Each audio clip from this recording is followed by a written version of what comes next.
Hello everybody, Tracy here, and I'm going to do a very quick response to Brian Cormac Carr's tag Tarot Tools Trio.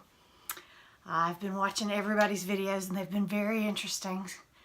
I really didn't think I had anything new to say here, so I was going to just leave this one alone. But I came up with an angle that I'm pretty satisfied with, so I thought I would jump in and give my response as well. Plus, I felt like I was left out. I felt like I was the only one not doing it, so I decided to do it. So the question is 3 essential tarot decks, 3 essential tarot books, and 3 essential tarot spreads, and a wild card. And since I don't really have a toolkit, I'm generally not reading for other people right now. I'm just reading for myself. I was trying to think about a way that would make sense for me to pack some stuff up and go somewhere for a while. And one of my plans for later this year is to do sort of a tarot retreat. Just me, go, about 100 miles from here where there are 3 or 4 witchy shops, and stay in a hotel for a couple of days and study tarot, and maybe go get a reading, go to a witchy shop and buy some stuff. So I'm thinking about that as a vacation sort of for myself later on this year. And I was thinking, well, that would be really an excellent excuse to pack some stuff up and take it with me. Although I do admit that when I go in my car 100 miles to do my little retreat, I'll probably fill my car up with tarot decks. And then I'll just leave them in the car and pull out the ones I want. But let's just assume that I had a space issue and I could only take 3. So I'm going to start with the decks, and I would want a standard Rider-Waite deck.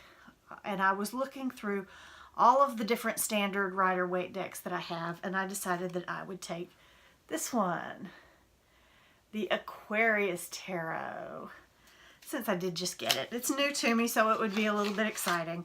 It is an absolute Rider-Waite clone, and again, I apologize for the light. I have to have a lot of unnatural light.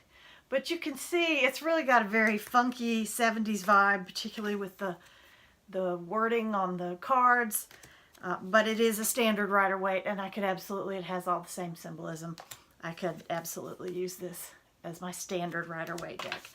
So that's the standard Rider-Waite deck I would take. And then I wanted to take one that was not quite so standard, that would give me some different interpretations. So I went with the Sassuribito, and I don't need to show this one because you have all seen this one. We all love this deck. But yes, I think this one would be a good one for my study retreat, since it does post some different interpretations of some of the archetypes and cards. Not dramatically different, but then this star card, I could sit and journal for an hour about what that star card means versus another star card. So yeah, the Sassuribito. And then the third deck I decided I wanted to take was a deck that I haven't worked with much at all, but that I really wanted to study with and get to know it a little bit better. And that is this out of print, Feng Shui Tarot. It was published by U.S. Games years ago. But it's done by the Connolly people who did the Connolly Tarot. And I really love the artwork on it. And based on what I can tell, the card meanings are pretty much Rider-Waite Smith. They're trying to put this into the traditional Rider-Waite Smith sort of meanings, but they're doing it in a very different way. And I just love the artwork on this one. I just think it's exquisite. And I want to spend some time with it and get to know it a little better. And yes, I'm cheating because I do every time I do a tarot tag, I'm going to cheat. But I would have to take the little book with me, because the little white book helps, but I really want to study this deck. So if I'm going off on my little tarot retreat, I would take one companion book as a cheat. So those are the 3 decks. Now for the 3 books, I wanted to, again, I'm on a tarot retreat. I have one book that everybody knows, Holistic Tarot. this would be my go-to book, my reference book, my flip through it to find a meaning book, my flip through it to find a spread book. I don't know anybody who's read, if you've read this book cover to cover, I want to give you a round of applause. But this I use as a reference book, and I go into it when I want to look up something specific. And then I picked 2 books that have been sitting on my shelf for a little while, and I haven't cracked them open at all. So I would want to work with a couple of books that I haven't cracked open at all. And the first one is Tarot Beyond the Basics by Anthony Lewis, or it might be Louis. I'm not sure. It's probably Lewis if it's a last name.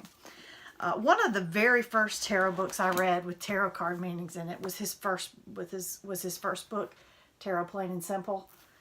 And I've heard him talk about tarot in podcasts, and I would really like to open up his Beyond the Basics book and have a look in there and see what's in there.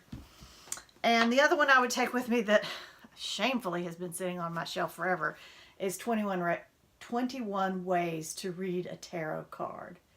21 Ways to Read a Tarot Card. Kind of hard to say. Mary K. Greer. So I would like to study that one for a little while. And then 3 go-to spreads. I don't really have any go-to spreads. When I read for myself primarily, I use a different spread almost every single time I do a reading for myself. And half the time I make them up, and half the time I pull them out of a book. I've got 3 books. I've got plenty of spreads to use. So no real go-to spreads.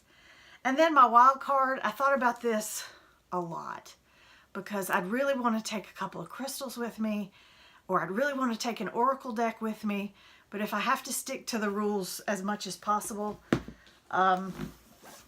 it's going to be my tarot journal, which this is just a sticker that I stuck to a sketchbook. I like sketchbooks because they have no lines, so I can kind of get all over the place with my journaling. But in honesty, if I was going to take my journals with me, I'd probably have to take them all because I have that one. I'm doing the Tarot Tracker, which I'm loving because it's forcing me to pull at least 2 cards a day. And then I'm also doing the Desire Map, sort of. I'm not as thrilled with this one because it is sort of a planner, and I don't use it for a planner.